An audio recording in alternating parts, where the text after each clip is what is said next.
Hi everyone, আবার চলে এসেছি একটা মিনি ব্লগ নিয়ে। এইভাবে এত কিছু কেন ছড়ানো আছে তারাও বলছি। এই দেখো, আজকে আমাদের মায়ের চোখ ফোটানো হবে। এই দিনটার জন্য ছোট থেকে এত বছর অবধি একদম সেমভাবে অপেক্ষা করে থাকে। আমার তো প্রচণ্ড ভালো লাগে।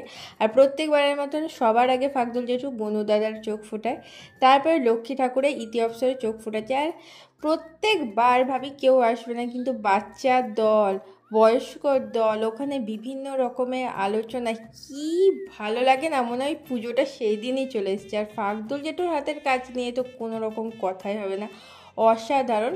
লক্ষ্মী ঠাকুরের চোখ ফোটানো কমপ্লিট, তারপরে এইখানে একটু রঙগুলো দিচ্ছে, কারণ আমাদের পুজোতে পতাকায় লাগে। আর আমাদের দুর্গার সাইজটা কতটা লম্বা বুঝতে পারছি, ফাকদুল জেঠুকে একটা পিঁড়ির উপর দাঁড়াতে হচ্ছিল।